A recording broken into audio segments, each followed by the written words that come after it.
നിങ്ങൾ പ്രത്യേകിച്ചൊന്നും ചെയ്യേണ്ട. നിങ്ങൾ നിങ്ങളോടൊപ്പം ഇരിക്കുന്നു, നിങ്ങൾ നിങ്ങളെ മനസ്സിലാക്കിക്കൊണ്ടിരിക്കുന്നു, നിങ്ങൾ നിങ്ങളെ അനുഭവിച്ചുകൊണ്ടിരിക്കുന്നു, നിങ്ങൾ നിങ്ങളെ എൻജോയ് ചെയ്തുകൊണ്ടിരിക്കുന്നു, നിങ്ങൾ നിങ്ങളെ എക്സ്പീരിയൻസ് ചെയ്യുന്നു. ഇതാണ് മെഡിറ്റേഷൻ. നമ്മൾ ഉണർന്നിരിക്കുന്ന മിക്ക സമയത്തും നമ്മൾ വേറെ ആരെയെങ്കിലും അല്ലെങ്കിൽ വേറെ എന്തിനെയെങ്കിലും ആസ്വദിക്കുന്നവരാണ്. വേറെ ആരെയെങ്കിലും ആസ്വദിക്കുക, വേറെ എന്തിനെയെങ്കിലും ആസ്വദിക്കുക. ആസ്വദിക്കൽ മാത്രമല്ല, ചിലപ്പോൾ വേറെ ആരെയും കൊണ്ടെങ്കിലും ബുദ്ധിമുട്ടിലാവുക, വേറെ എന്തും കൊണ്ടെങ്കിലും ബുദ്ധിമുട്ടിലാവുക. എങ്ങനെയായാലും ഒരു എക്സ്പീരിയൻസ് മറ്റൊന്നിൽ നിന്ന് സ്വീകരിക്കൽ എന്നുള്ള മെത്തേഡിലാണ് നമ്മൾ പോയിക്കൊണ്ടിരിക്കുന്നുണ്ടാവുക. നമ്മളിൽ നിന്ന് ഒരുപാട് പേര് എക്സ്പീരിയൻസ് എടുക്കുന്നുണ്ട്, അറിയാമോ? നിങ്ങളെ കൊണ്ട് സന്തോഷിക്കുന്ന ഒരുപാട് പേരുണ്ട്. നിങ്ങളെ കണ്ടിട്ട് ഹാപ്പി ആവുന്നവരെ, നിങ്ങളെ കൊണ്ട് സമാധാനിക്കുന്ന കുറേ പേരുണ്ടായിരിക്കും. നിങ്ങളുണ്ടെങ്കിൽ കംഫർട്ടാവുന്ന കുറേ പേരുണ്ടായിരിക്കും. അതായത് നിങ്ങൾക്ക് ഇതൊക്കെ കൊടുക്കാനുള്ള കഴിവുള്ളൊരു വ്യക്തിയാണ് നിങ്ങൾ. നിങ്ങൾക്ക് എങ്ങനെയാണ് മറ്റുള്ളവരിൽ നിന്ന് കിട്ടുന്നത്, അതുപോലെ നിങ്ങൾ ഇതിൻ്റെ ഒരു പ്രൊവൈഡറാണ്. ബട്ട് അത് നിങ്ങൾ മാത്രം അനുഭവിക്കുന്നില്ല എന്നുള്ളതാണ് രസം. നിങ്ങളെ കൊണ്ട് എന്താ ഗുണം എന്നുള്ളത് നിങ്ങളാണ് അനുഭവിക്കാത്ത വ്യക്തി, നിങ്ങളുടെ ആ വാല്യൂ അറിയാത്ത വ്യക്തി. നമ്മളത് പ്രാക്ടീസ് ചെയ്യുക. അതിനാണ് ഈ അവനവൻ്റെ കൂടെ ഇരിക്കുക എന്ന് പറയുന്നത്. ഒറ്റയ്ക്കിരിക്കുക, സൈലൻ്റായിരിക്കുക, ഫോണൊക്കെ ഒരു സൈഡിൽ വയ്ക്കുക, ഒന്നും ആവശ്യമില്ല.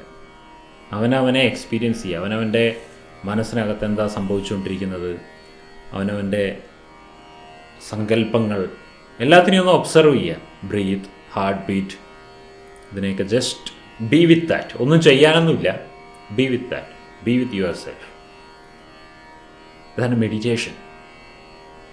ഇത് വലിയ റീചാർജാണ്. ഈ എം ടി സ്പേസ് നമുക്ക് ഉണ്ടാക്കി കൊടുക്കുന്നത് വലിയ റീചാർജാണ്. ആൻഡ് ലാസ്റ്റ് വൺ, നമുക്ക് വലിയ റീചാർജ് ചെയ്യുന്ന സാധനങ്ങളാണ് പുതിയ അവബോധങ്ങൾ ഉണ്ടാക്കിയെടുക്കൽ, പുതിയ അറിവുകൾ ഉണ്ടാക്കിയെടുക്കൽ. അതുകൊണ്ട് നമ്മൾ ഒരിക്കലും മറ്റു മനുഷ്യരുമായിട്ട് കണക്റ്റായിക്കൊണ്ടിരിക്കുന്നതും അറിവുകളുമായിട്ട് കണക്റ്റായിക്കൊണ്ടിരിക്കുന്നതും നിർത്താതിരിക്കുക. ഓരോ ദിവസവും നമുക്ക് പുതുമയുള്ള ദിവസമായി തോന്നണമെങ്കിൽ ഓരോ ദിവസവും നമ്മുടെ ഉള്ളിലേക്ക് പുതിയ എന്തെങ്കിലും കയറാനുണ്ടായിരിക്കും.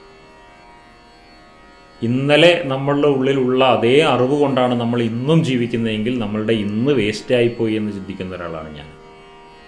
ഒന്നുകിൽ ഇൻറ്റ്യൂഷനിലൂടെ അല്ലെങ്കിൽ ട്യൂഷനിലൂടെ എല്ലാ ദിവസവും എന്തെങ്കിലും ഒരു അറിവിനെങ്കിലും ഒന്ന് എക്സ്പീരിയൻസ് ചെയ്യാൻ, ഒരു ചെറിയൊരു അറിവിൻ്റെ ശകലത്തെയെങ്കിലും നുകരുവാൻ സാധിക്കുന്നതാണ് നമ്മുടെ മെൻ്റൽ അപ്ഡേഷൻ, മെൻ്റൽ റീചാർജ്.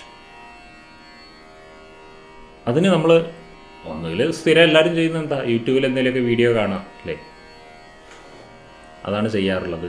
അല്ലെങ്കിൽ എന്തെങ്കിലും വായിക്കാറുണ്ട്, അല്ലെങ്കിൽ ഡയറക്റ്റ് കമ്മ്യൂണിക്കേഷനും കണക്ഷനും മെയിൻറ്റെയിൻ ചെയ്യാറുണ്ട്, അല്ലെങ്കിൽ ഇതുപോലെയുള്ള എന്തെങ്കിലും സെഷൻസിൽ പങ്കെടുക്കുക. എങ്ങനെയെങ്കിലും നമ്മളുടെ ഒരു അറിവിനെ, എനിക്ക് ഏറ്റവും കൂടുതൽ അറിവ് അപ്ഡേറ്റ് ആകുന്നത് ഡെയിലി ലൈഫ് ഇൻസിഡൻറ്റുകളിൽ നിന്നും പ്രകൃതിയിൽ നിന്നുമാണ് ഞാൻ അറിവിനെ അപ്ഡേറ്റ് ചെയ്യാറുള്ളത്. കൂടുതലും എനിക്ക് പ്രകൃതിയിൽ നിന്നും ഡെയിലി ലൈഫ് ഇൻസിഡൻറ്റുകളിൽ നിന്നുമാണ്. ഞാൻ എൻ്റെ ഗാർഡനിൽ നിന്ന് കിട്ടുന്ന ഏറ്റവും വലിയൊരു മോട്ടിവേഷനാണ്, ഞാൻ എപ്പോഴും ഗാർഡനിലുള്ള ചെടികളുടെ തല നുള്ളി വിടും. ഞാൻ ഒരു ചെടിയെ ഇങ്ങനെ മേലേക്ക് പൊങ്ങാൻ അനുവദിക്കാറില്ല. എല്ലാ ചെടികളെയും ഉരുട്ടി വളർത്തുന്ന ഒരാളാണ്. അത് എൻ്റെ ഒരു പ്രത്യേക താല്പര്യമാണ്. ഒരു ചെടിയും മേലേക്ക് പൊങ്ങരുത്, അതിങ്ങനെ ഉരുണ്ട് ഇങ്ങനെ റൗണ്ടിൽ കൊണ്ടയായിട്ട് വളരണം. അപ്പോൾ ഓരോ തവണ തല മുറിക്കുമ്പോഴും 2-3 ദിവസം കഴിയുമ്പോൾ അപ്പുറത്തും ഇപ്പുറത്തും 2-3 തലകൾ വന്നിട്ടുണ്ടാവുന്നത് കാണുമ്പോൾ ഞാനിങ്ങനെ ചിന്തിക്കുക, എനിക്ക് ഈ കഴിവുണ്ടായിരുന്നെങ്കിൽ എന്ത് രസമായിരുന്നു, ഇത്ര തലയിട്ടുണ്ടാവും.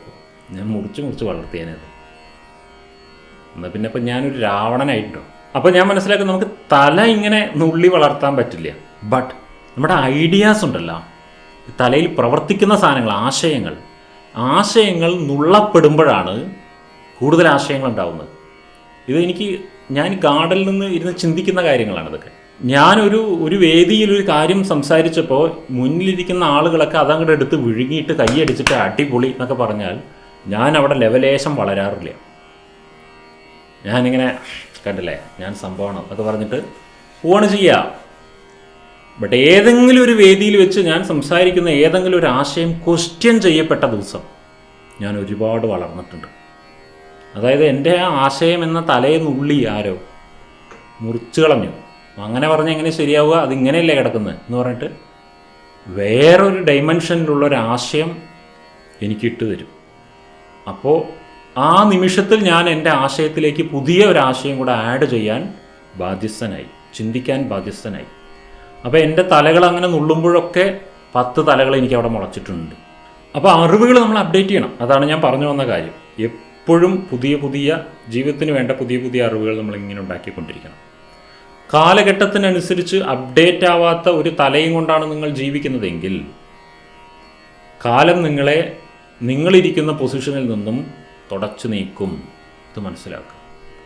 നിങ്ങളിരിക്കുന്ന ആ ഒരു പൊസിഷൻ, അത് നിങ്ങളുടെ ഫാമിലിയിലെ പൊസിഷനാവട്ടെ, ജോലിയിലെ പൊസിഷനാവട്ടെ, സമൂഹത്തിലെ പൊസിഷനാവട്ടെ, എവിടെയാവട്ടെ, കാലത്തിനനുസരിച്ച് കൊണ്ടുവരേണ്ട അറിവിൻ്റെ അപ്ഡേഷൻ നിങ്ങളിൽ ഇല്ല എങ്കിൽ കാലം നിങ്ങൾക്ക് അവിടെ തുടരാൻ അനുമതി നൽകില്ല. അവിടെ പുതിയ ആളുകൾ വന്ന് കയറും.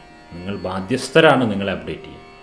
അതുകൊണ്ട് ജ്ഞാനത്തെ എപ്പോഴും അപ്ഡേറ്റ് ചെയ്തുകൊണ്ടിരിക്കണം. നിലവിലുള്ള ജ്ഞാനത്തെയും വിശ്വാസ സംഹിതകളെയും പുതുക്കണം. പുതിയ ജ്ഞാനം നമ്മളിലേക്ക് നിറയണം.